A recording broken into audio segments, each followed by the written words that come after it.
All right, today we're going to look at the chart of one Dr. Anthony Fauci.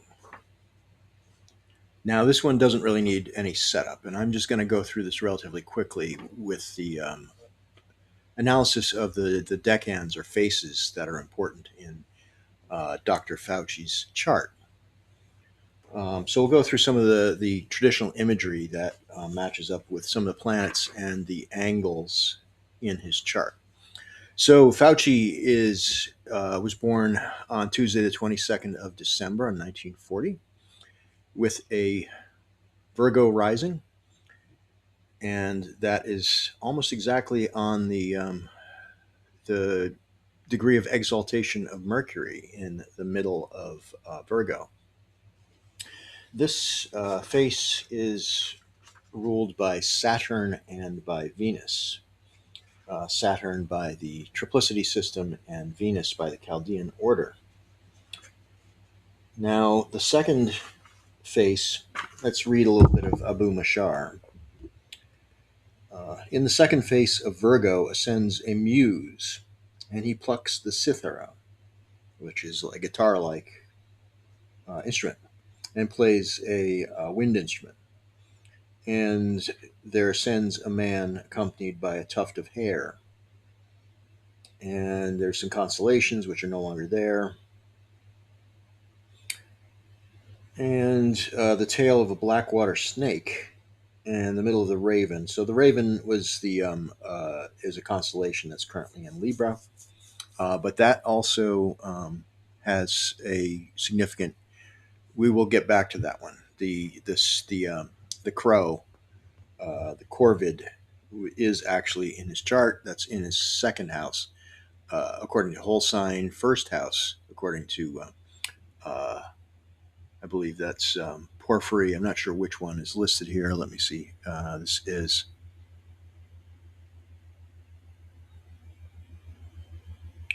Placidus. Okay, fabulous. So, so yeah, his ascendant is in the as I said, the second face, and this is a face of where we get people who are very, very focused on perfection. This is the face of Virgo where we get the most stereotypical Venus in Virgo type of personality, somebody who's looking to really perfect something. Saturn in this face gives us this critical eye, which is constantly looking for problems. And Venus is looking for well, technically it would be beauty. Fauci doesn't necessarily meet that, but I tend to go with Venus more representing the body, perfection of the body. And that can have any number of significations in ways that shows up in a chart. Venus, this can be medicine, obviously. We get the Saturnian idea of testing things, of trying to find out what's going on. And with Venus, it's the idea that I use and the term that I use is the flesh of the goddess, trying to understand how the body works and what the body needs, um, and also a focus, therefore, on the imperfections specifically of the body, of those things.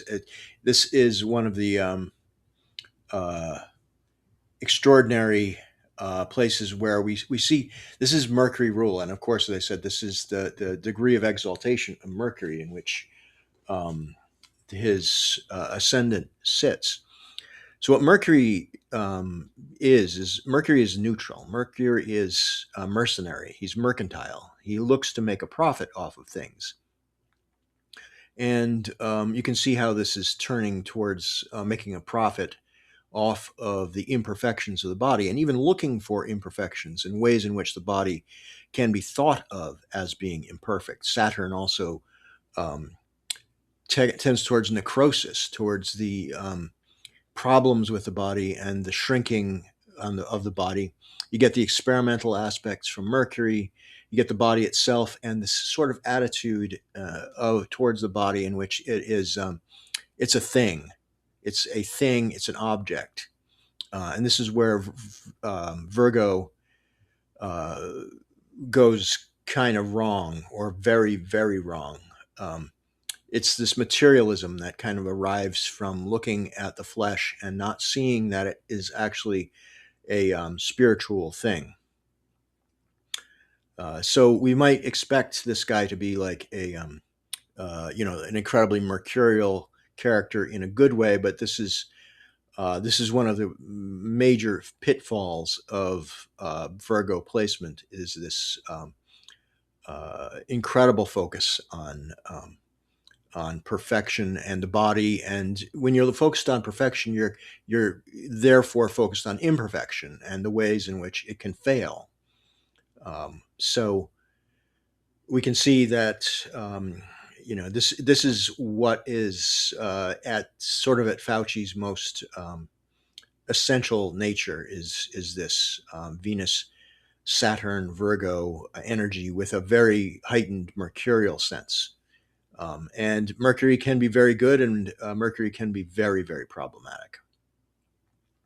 So when we look also at Virgo in his chart, we can see in the very final degrees, we've got Neptune, and Neptune is very not good in Virgo. And Neptune is also sitting in the very final degrees of Virgo. This is the most death-oriented decan or face of the whole zodiac. This is where we make plans for what's going to happen after we die. This is a place where we gain acceptance of the idea that we do die, that the body, for all of our devotion and all of our highest aspirations, this face particularly reminds us that we're going to die, and that we need to have this mercurial sense of passing our things on to other people after we die. So, as I said, very, very death focused. Neptune himself is extremely corrosive. Delusion is, this is where we see delusion. This is also where we see people pretending to be what they're not. Neptune placements in the first house are often people who are actors, people who are interested in portraying themselves as something, and really invested in that idea of being some sort of powerful archetypal figure. Again, we get spies here, we get actors with Neptune in the first house. So this is the lab coat. This is a white lab coat that Fauci wears. This is Fauci calling himself the science. Something completely delusional. Something that's it's a costume that he wears. So moving on, his sun, we can move to his sun, which is in the fifth house, in the first face or decan of Capricorn. This face is ruled by Saturn and by Jupiter. So this is a fairly conflicted first face of Capricorn. Very powerful Saturn there, very powerful Saturnian energy. Saturn represents sort of the root of humanity. This is where we get the rules. This is where we get the idea that there's a dogma, that there's something that we need to follow, and we need to especially look like we're following the rules in this place. Jupiter, this is, as I said, Jupiter ruled. Jupiter in Capricorn is in fall. So there's a very mixed energy in this place. Jupiter wants to be expansive and to evangelize and tell people how great the world is, but it's also a very restricted place. This is a place where we can only get what we can get. It's the middle of winter. He's born on Christmas Eve. So this is a very powerful aspiration to be the rules, to like embody the rules. and is shining the light on the rules. And Capricorn is, of course, known for appearing to follow the rules and following the rules enough to be able to break the rules. So Sun there puts a very strong identification with this Capricornian energy of and power. Power is a very important element of the Capricornian archetype. Power dynamics and established power, and becoming part of the established power is also a very strong sense you get from early Capricorn placements. So moving on to his moon. Now his moon is an interesting case. It's in the middle of Scorpio, along with Mars, the ruler of Scorpio, in the third house, according to both Placidus and according to Hellenistic whole sign astrology. Now the second face of Scorpio for the moon. This is how the moon, of course, is in fall here. This is a very debilitated moon, but interestingly enough, it's in its house joy.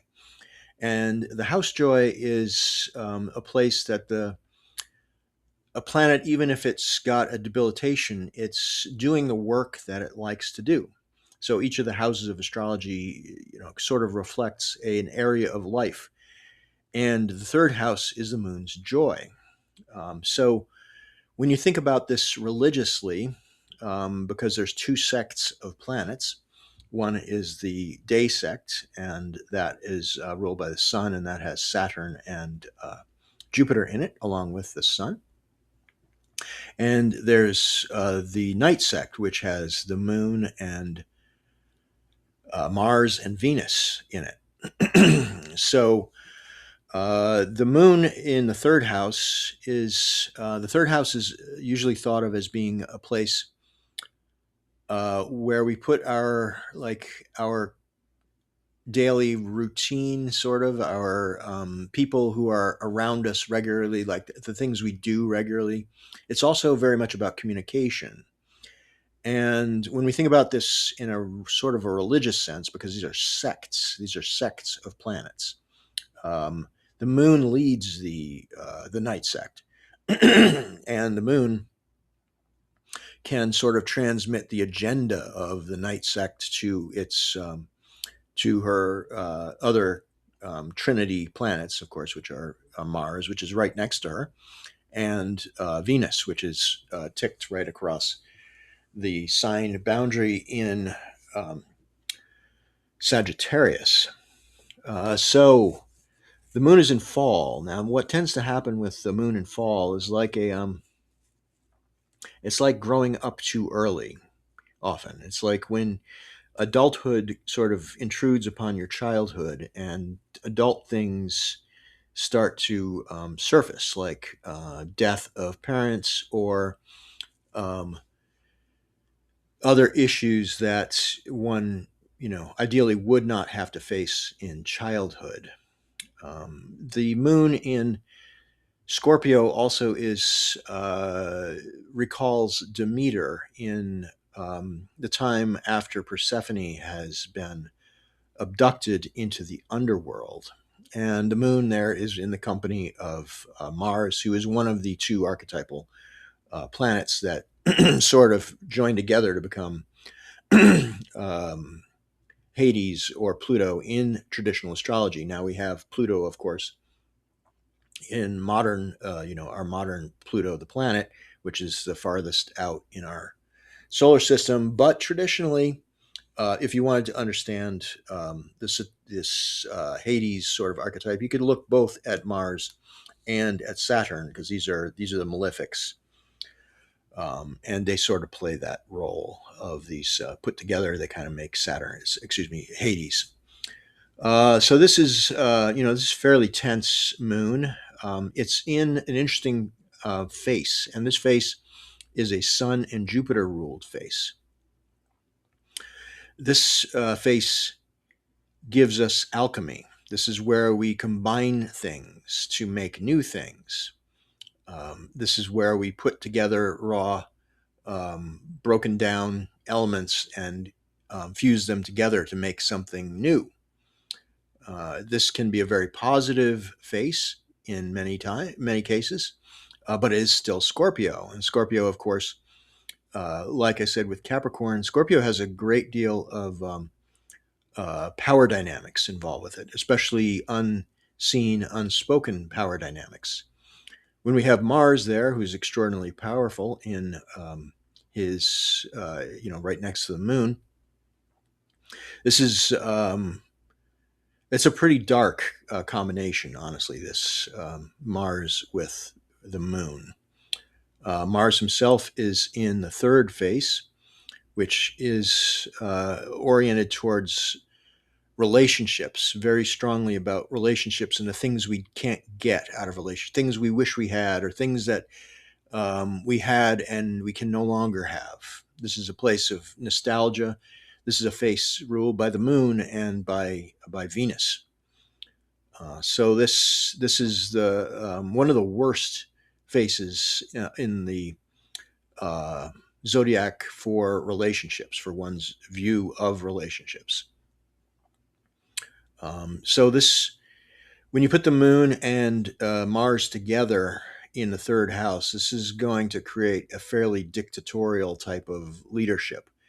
A leadership that's may well appear to be um, congenial because this is not the outward facing version of leadership. This is the leadership that's up close and personal. And what happens when you're actually interacting with this person on a on a personal level, how they communicate. So the moon, it can indicate, in Scorpio, can indicate some, as I said, childhood trauma.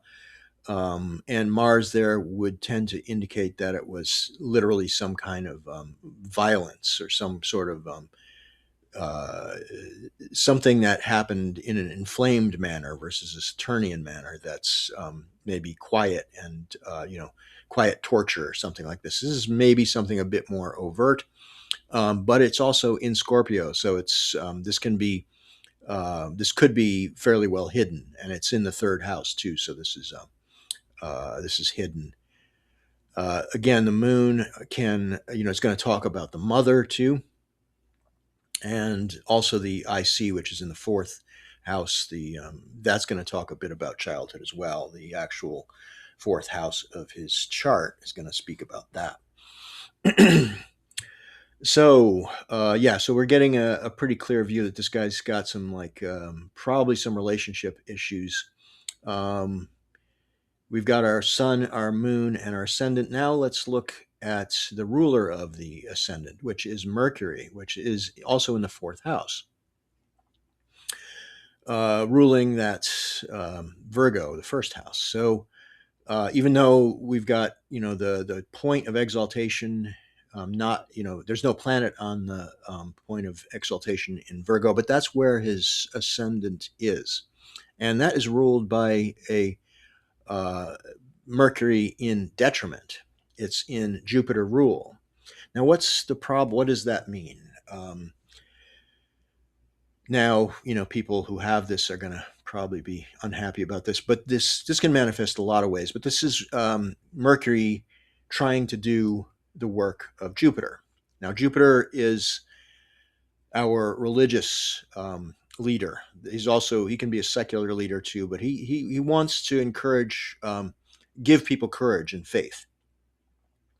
And in Sagittarius, it's the season of right before the dead of winter, where things are really starting to fall off. Everything is getting cold, and we're facing the adversity of winter. So Jupiter is here. His energy rules this. It's not reductive. It is based on faith. So Mercury in Sagittarius is more likely to create mythology, to want to inspire people, and this can be very good in a lot of cases. But when you've got a Mercury that's is responsible literally for ruling the ascendant, then we've got some problems because He's trying to do the wrong job. Essentially, he's trying to do this the job of Jupiter, which is to uplift and uh, to create religion, create belief. Now, when you're a scientist and you're creating belief, you've got a bit of a problem there, because science is not about belief. Science is about testing um, theories and bringing things forth that that need to be confirmed or denied through simple experimentation. That's not what this is about. So Mercury in this chart is in the last face of Sagittarius. This is a Sun Saturn ruled face. And when you get Sun and Saturn together, you've got power dynamics again, because this is the alpha and the omega of the planets. These are both day sect planets, whereas I said in the third house we have two of the three night sect planets. These are two, this face is ruled by two of these day sect planets. So they're trying to, ideally, what they're trying to do is look at things and figure out how they work. But again, Mercury is going to tend towards creating faith and belief rather than testing things. So testing things is secondary here, rather than actually taking the time to test. This face is right before the winter solstice, and that's a liminal point, and that's when the sun is at its very least. So whenever there's a face that's right before a solstice or an equinox, it's generally pretty negative. This is the face where the king gets killed, typically. So each of the seasons, and we're right at the end of this. His Mercury is sitting right before the end of the season. So this has this energy of change about to happen. And in ancient thinking, each one of the seasons had a sort of a god of its own, like a dying and rising god that would die at the end of the season. And in Sagittarius, there's this sense of being on a quest and having to deliver some incredibly valuable thing um, in this territory, to be able to get this thing to a place where it's safe. So it's very much about being tested. And people with this placement are going to tend to want to go all in on things. It's not a halfway thing. This is a commit all the way, throw all your resources at something. It's not a half-ass thing. It's, I'm all in on whatever it is. And that can be good, and that can be very, very bad, of course, if that thing is not well thought out, or if it's something that's unethical, or, blown out of proportion. So now let's look up at his midheaven. So this is going to describe a bit about his career and his visibility. So he's got a midheaven in the middle of Gemini. So again, he's going to look like he's a mercurial guy. He's going to look like a guy who thinks a lot, a guy who can talk well, a guy who's, again, this is a good lab coat kind of a place. His midheaven is right near the fixed star Aldebaran, which is the red eye of the bull. This is a very powerful fixed star that gives you a great deal of determination to get what you want, to really stick in there and work towards whatever the thing is that you want. It's a martial star.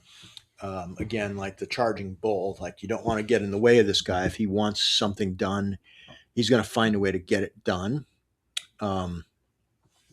Gemini, this particular face is ruled by Mars and by Venus. And this is a place where people can explore both being like a martial character and also being a Venusian one. So both of these things are going to appear here. That can mean that this person has, pretty good persuasive abilities, good language, but that can also go very harsh with that Mars. Threats, litigiousness, potentially being, going up and being able to or willing to force people into things, to push them different directions. And there's lots of directions you can go in Gemini. It's neutral territory. One of the negative things about Mercury's rule is that, again, it's mercurial, it's mercenary.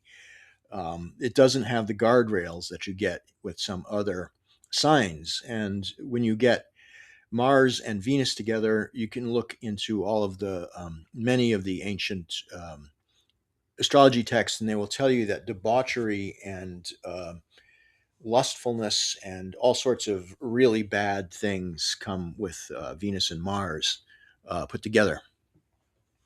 Now, again, Venus there will tend to be, it can be fairly vapid and shallow, unfortunately.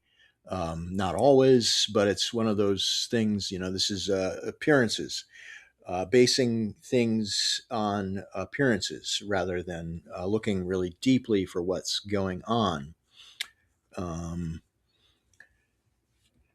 So let's see. Other things. Oh, so another thing that's very interesting in his chart is in his ninth house. We've got a stellium there in the ninth house. We've got Saturn and Jupiter together in the first face of Taurus. And we have Uranus in the last face. And Uranus is right on the fixed star Algol, which is very strongly linked to poison and the Medusa and the Gorgonic energy that turns people to stone. This face, even before the fixed star Algol moved into this face, was oriented towards poison. This is a double Saturn ruled face. And this is where you get life insurance and people making plans for things in case something goes terribly wrong. This is where his Uranus is, and Uranus is associated with alienation, with often innovation, things that are seem to come out of nowhere. The planet Uranus takes his name from, of course, Uranus, the the primordial sky god who was castrated by Saturn, who's right there in Taurus as well.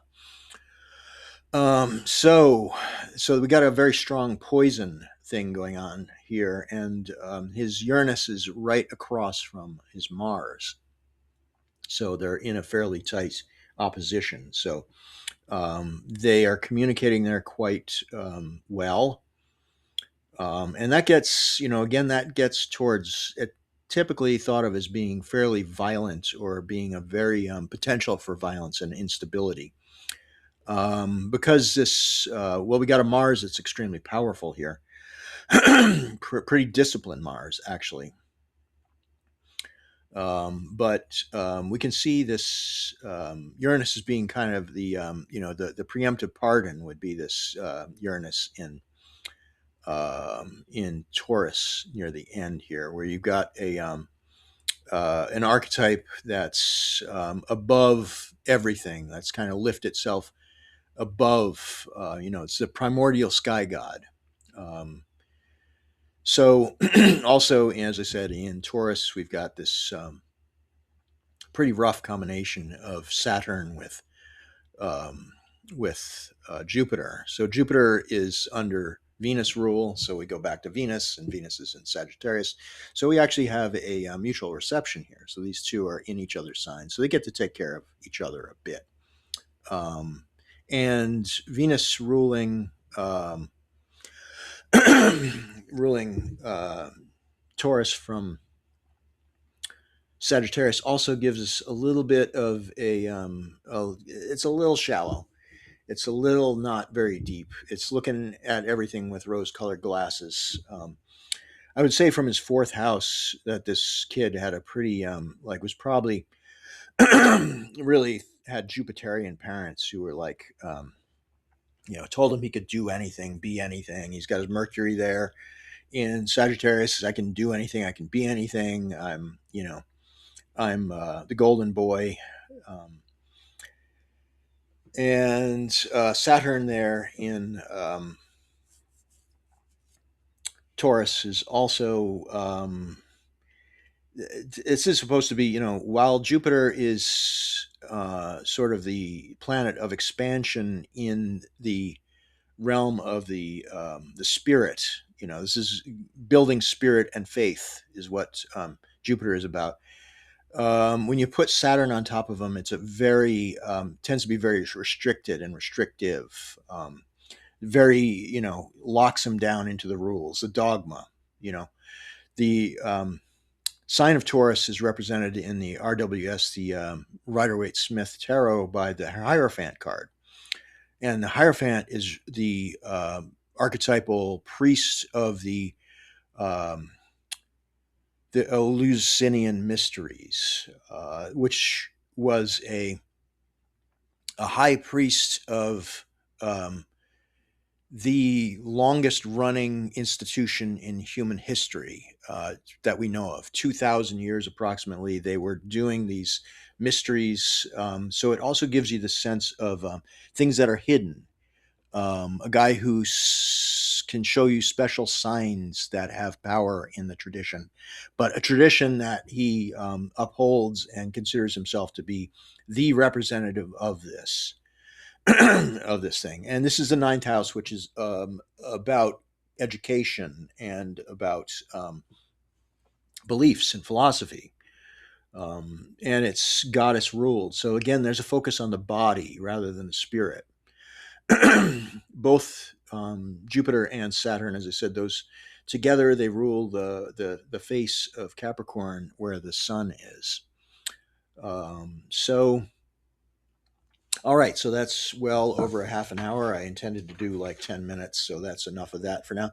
So there you have it. There's a decanic, like face oriented breakdown of the chart of Anthony Fauci.